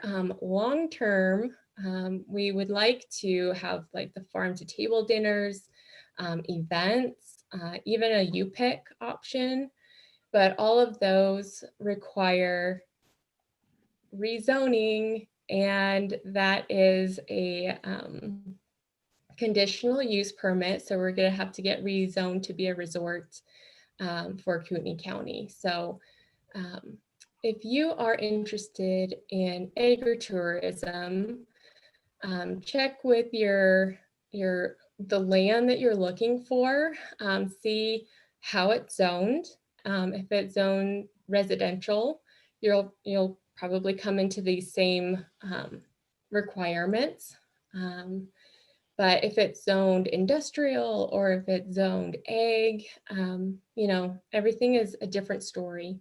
And if you're in a different county or if you're in the city, everything changes at that point. So just a heads up on, you know, think through what you want to do. There's no way we would have figured out that this is what we wanted to do. So there's no way we would have, you know, picked a different property or anything like that in the beginning. But we love where we're at, and this is kind of the spot that we've chosen. And we're gonna work hard and work through all of the logistics to take it as far as we can, and really build it into a business. I think that we started as a hobby, and that was such a good, joyful, we were following our passion and following what we love to do. And then I actually quit my job a year ago, and then it became my job, it became my income, and it wasn't the hobby. It wasn't the balance. It was like, this is what you need to be doing to put food on the table and to pay your mortgage. And yeah, it changed, the joy of gardening and growing produce for people became, well, how can I be more efficient? What's the customer service aspect, and how am I marketing, and how am I making sure everybody's happy? And there just became a lot more pressure, a lot more physical work. And then the employee. And so it just isn't penciling out for me financially or emotionally too much. But, that's not to say it's not going to pencil out for you. I mean, if that is your passion, your business dream, you're going to make that work. So it's just our journey and how we're evaluating each season. So every season, do your evaluation, review financially what worked, physically, mentally, emotionally. So it all plays together, because this is definitely the lifestyle business. You can't just shut the door and not see your farm anymore unless you are leasing or on a different piece of property. But yeah, so that's been our journey, and a little bit here and there. So let's do some questions. Awesome. Okay. So does anyone have any questions of Emily? So I have 2 questions, Emily. So one was about when you guys were importing that equipment from China and all the customs and stuff. How long did that process take? It's been a couple years ago, so I don't have an exact time, but it was months. It was definitely a long time. So we worked with, I don't know, a broker. I don't know what he's called, but we worked with somebody who was over in Seattle and who specialized in doing the import stuff. So he kind of gave us the logistics, and he's like, okay, well, this is the best thing to do. And then, yeah, it was just a lot of kind of back and forth. There was also kind of the question marks on the freight. So they could package it, they could wait on the delivery, because our equipment wasn't going to take up a whole car over there. So they're like, okay, well, do you want to wait? And we're going to pack a bunch of other stuff in there, and then your freight's going to be lower. And then, oh, we're going to take it to Los Angeles because that's going to be cheaper. And then shipping, there's definitely a lot that went into it. So it was definitely multiple months, if not 6 or so. Yeah, it was a bit. Cool. And then my other question was with actually locating the property that you guys picked. Was it just on the open market, or did you go about it another way? It was on the open market. So we had our list of criteria for our real estate agent. So we just had a home real estate agent. She really didn't know anything about agriculture. So if you can find somebody who knows something about agriculture, that's probably an advantage. But we were just so new, we had no idea. But now I know 2 different people who really specialize in agricultural properties here in the North Idaho area. So if anybody is looking, let me know if you're looking for a new realtor. But yeah, it was just on the open market. It was kind of a surprise. I looked at it online and I was like, no, the house is giant. It's way too big for the 2 of us, but there was no remodeling. And it was like, okay, the property's good enough. And everything else that we had looked at, Like the property was weird, the house was weird. It needed like a whole gut job. So this was just like, oh my goodness, this house is beautiful. The land's totally doable. And it was just like a piece came over me, like, this is where you should be. But yeah, when I looked at it online, I was like, no, this is not where, well, okay. Number one, I was like, I'm never moving to Athol, Idaho. I mean, who wants to say they live in Athol? And then the second thing was, I'm never going to live on property that has knapweed, because I grew up on a ranch in Montana, and like knapweed was the devil. Like there would be one plant and it would be like, you know, everybody's up in arms. And like my whole property is knapweed. So, but I don't know, there was just a piece over it. And so we did it. And yeah, I think it's a God thing that we're here. Like it's been a, you know, a learning lesson and battles to get our permits, but we've gotten them. Like we've been able to go through all of the hurdles. Luke is super persistent and really good about getting things done. So yeah, I think we're where we should be. But I've also heard of a lot of people just like driving around and, you know, properties that seem vacant, like they'll look them up and just like write a letter to the owner to see if they can buy or lease or that kind of thing. So, you know, getting your hands dirty, and especially if there's nothing on the market or it's way out of the price range for agricultural purposes. Yeah, I mean, you got to get down and dirty and kind of get in the weeds there. So I had some questions. Thank you for your presentation. Yeah, thanks. Just real quick for Leah and Tyler, I just, for a different business, imported from China. It was 5 months and there's now a 25% tariff. So right, yeah, this is a different time. Yeah, put that in there before you finalize your total. Yeah, we're looking probably at something more either UK or Canada, so not quite like China, but just curious kind of the timelines. So yeah. And I'm still working out, months later, I'm still working out the details. So that's been another challenge. But Emily, did you consider the vacant lot and building your home option? And because it is, I've been looking in and it's like there's something wrong with everything. Right? Yeah, I think we probably would have gotten there. But I don't know. I think that was just another like, okay, we got to figure out, I don't know. It was just another layer of trying to figure something out that I had no idea about, or it's like, I don't even know what house I'd want, or like the logistics. And I had been looking for property or houses for like over a year, just looking online. We weren't actively going to places. So I was very antsy. Like, I am ready to buy. I am ready to get this going.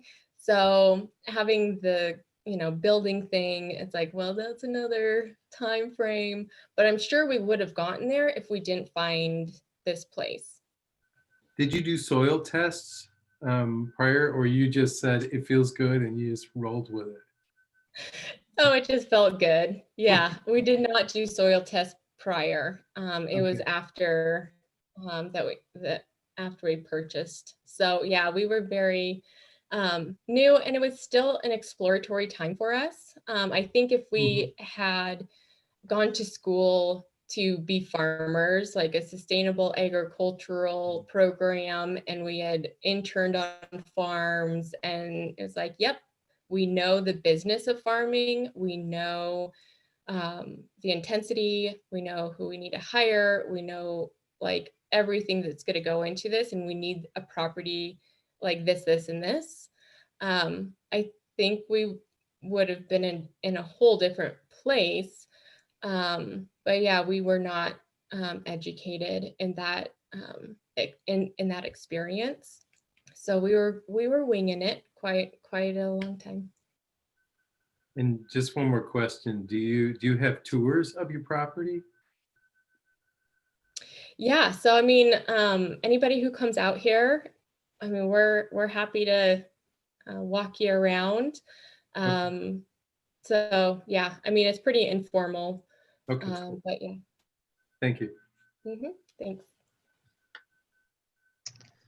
The questions that came up for me are what your acres in production are and what the breakdown is between your crop types, like your market garden and hops and grains. Yeah, so I think the hop yard is a 1/4 acre. The market garden, I would say it's about an acre. We have multiple zones that we've been rotating through on the property for that. And then the rest of it is, our border is treed. So there's trees along the borders, and then the house and the shop and the chicken area. And then the rest of it is like grain production. So this year we just did oats across the other fields. I can kind of draw some conclusions based on where your business model, what your business model is developed into, but what would you say your percentage of sales are from the different revenue streams? Sure. Well, the hops are going straight into the beer, as well as the grain. We use that. We don't resell that at this point. So the brewery is at this point probably probably 3/4 of the business.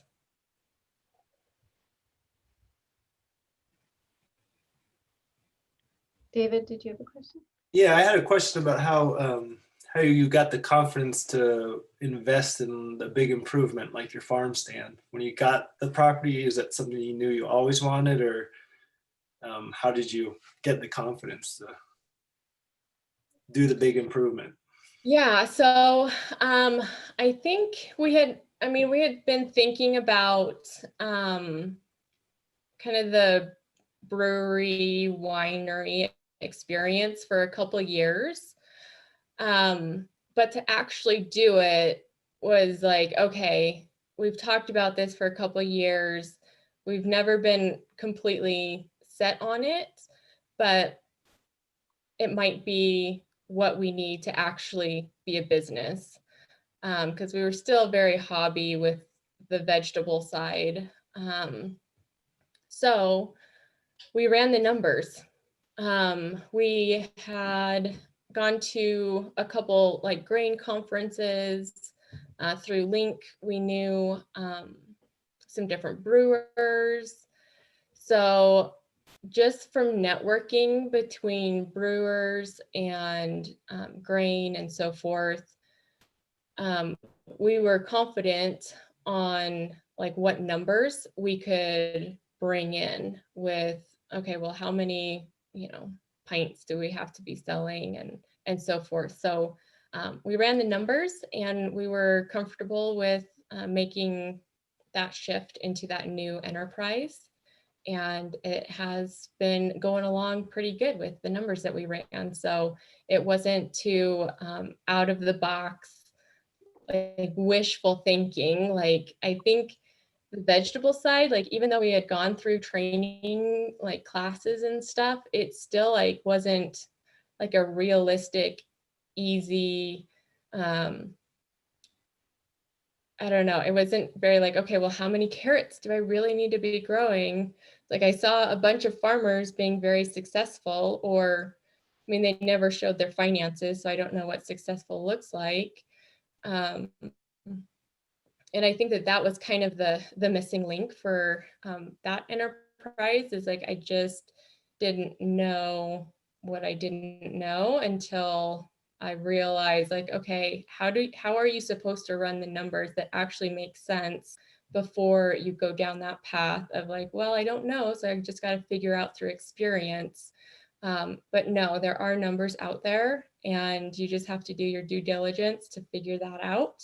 and not be so hopeful and wishful, and actually be realistic with that stuff.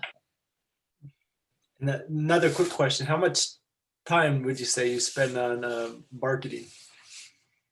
Yeah, so the marketing piece is kind of my wheelhouse. That was my professional career, was being a marketer.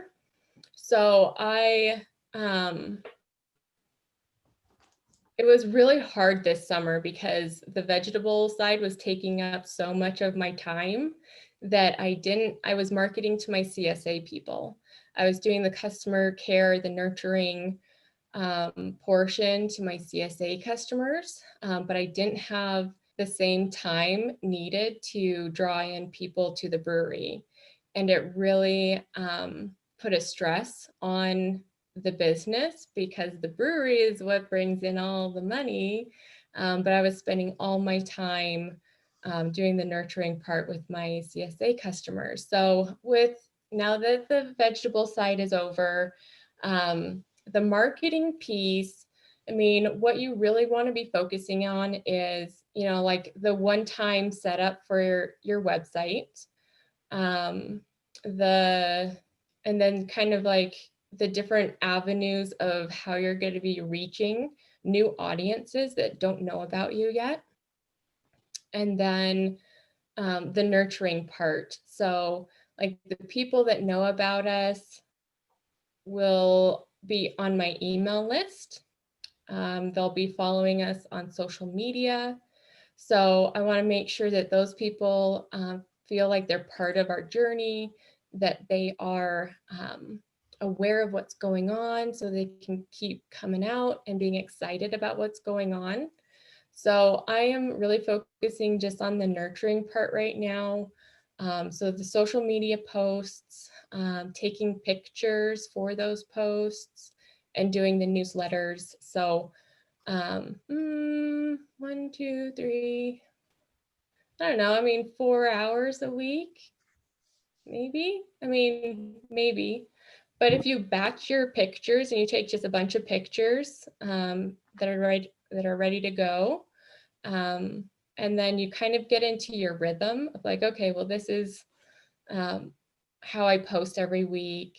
I'm gonna do, a couple, and then a newsletter. I usually use the same template and just plug in new pictures and new call to action things. So it doesn't take a whole lot of time because you're not creating anything new from scratch.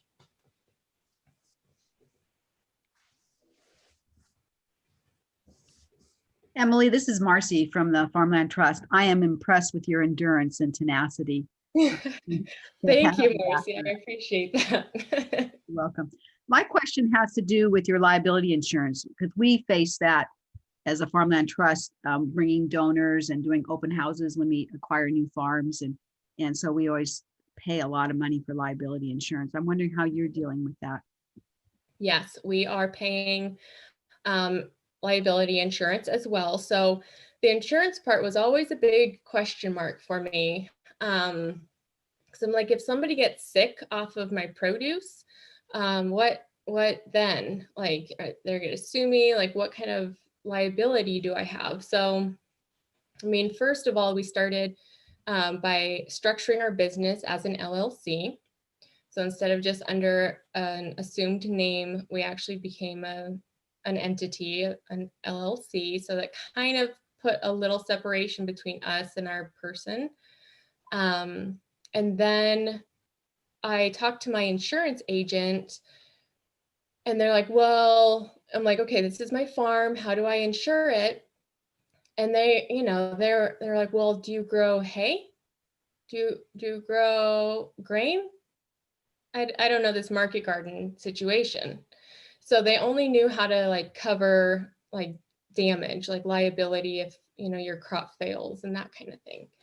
So I switched insurance agents just through word of mouth through other farmers.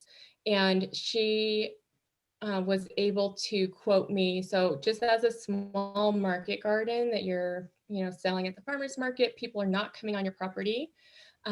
you're at the farmer's market or a CSA, there was a pretty good option under like a country thing that was like under your home policy. So it wasn't like a whole new huge thing.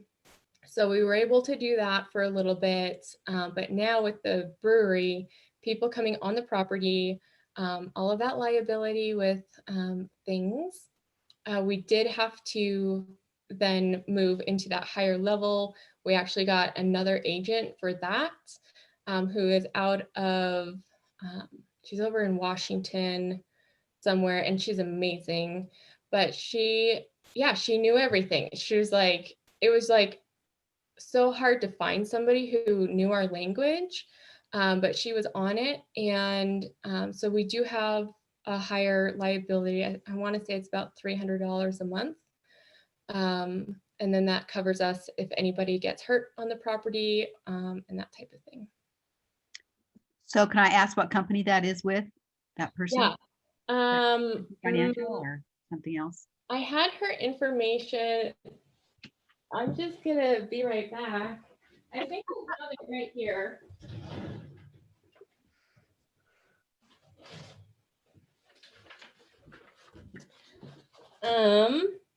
Okay, so the company name is Summit Insurance Partners.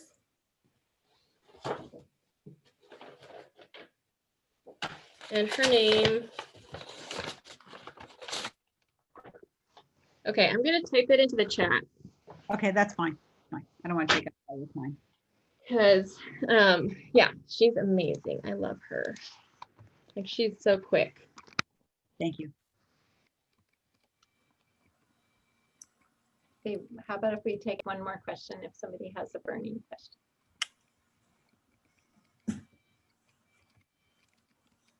It's not a burning question, but going from more of like a home situation going into something larger, what do you think is a comfortable amount of acreage to start with? Okay, so you're going to be flower farming, right? Yes, correct. Okay, so I mean, you can be pretty intense with that.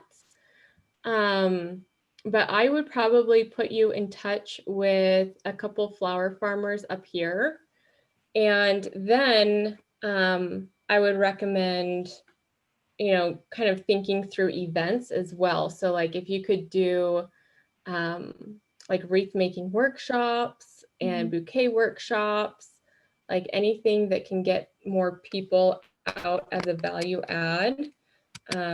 So thinking through like the type of the zoning and so forth. I know there are places out in Post Falls that are actually zoned ag, and you can have like small events and stuff. So I want you to email me and I will shoot over. There's 2 flower farmers that I know of in the area, and one is just getting started and is really small, but it's always fun to just pick everybody's brains and see what's working and what's not working. And like the you pick for flowers, I've seen this one down in Boise. There's a you pick flower farm. And I mean, they look really good. I don't know what their financials are, but it looks really fun. So another kind of model to think about too. Okay. So my email is just Emily at LoneMountainFarms.com. Okay, and I found you guys on Instagram, so I could always. Oh, perfect. Perfect. Thank you. Okay, and I put the insurance lady in the chat. Okay, thank you. Yeah, great. So I want to thank you, Emily, for joining us and telling us your story and answering all the questions. And I think one of the takeaways that I have from your story is that there's a lot of creativity and evolution. Like, you're definitely one of the farmers who started in one area and is now doing something that is really quite different and was unimaginable. And you made it work on the property that you had. And I think that, you know, in some ways, where you're located has been really helpful for that, and in some ways not. But, you know, there's an amazing amount of flexibility with what you can do with a piece of property when you set your heart to it and you've made a commitment to it. Mm-hmm. I know, yeah, there's definitely a lot of times that we're like, oh, we wish we would have been somewhere else. It would have been so much easier. But honestly, it's probably a whole different situation, a whole different set of rules. And yeah, you just got to work with what you've got. And then the other takeaway is I heard a lot in your story that connecting with other farmers and understanding what the resources in your community were to network with and support you was really key.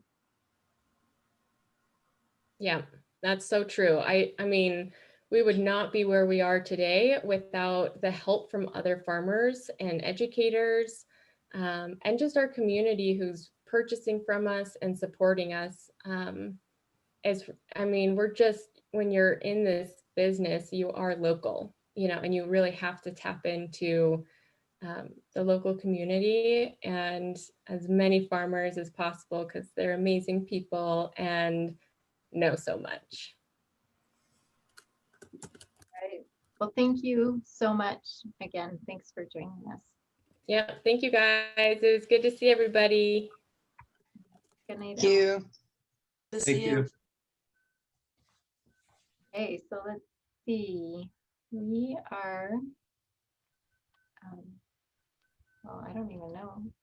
Let's see. Do you see the homework assignment on my screen? Great. Yes. So great. We'll definitely take some time at our next class meeting, the beginning, to kind of reflect on Emily's story, and hopefully you'll have an opportunity to look at one or more case studies as well. The homework for the next session is, like I said, to really draft those financial statements.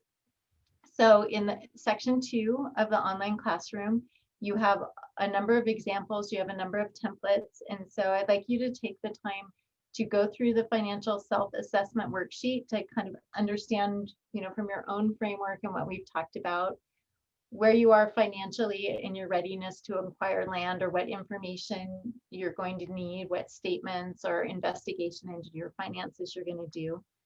And then to practice with these statements, because again, you're going to become more familiar with them the more you work with them. So if you could draft out a personal balance sheet, you can take that template or just use your own paper, your own Excel spreadsheet.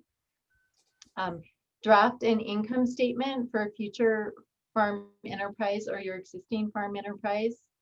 And then to draft a personal cash flow statement. So what is your personal cash flow looking like, and how does that help you understand what resources you would have available to invest in land tenure, whether that is leasing or owning? And we'll talk more about those things next week. This is the information on the Quicken for Farmers series. So it is going to start at Monday. It's a noontime 1 hour, 4 sessions. The instructor is Kate Painter. She's with University of Idaho Extension in Boundary County. And she is a former sheep producer, and very early on, she developed one of the first online stores for fiber and fleeces. And so she has a lot of personal experience that she shares in her courses. So if you're interested in taking this, we will send out to everybody by email a link to the registration, but it's a really good opportunity for you. If you need assistance from myself or Mackenzie, please just email us and let us know. I'd be happy to help you connect with any resources that you're looking for.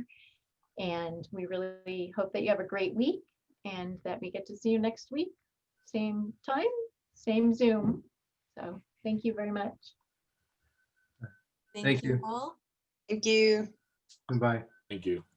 Thanks, guys. See you next week. Thank you. Thank you.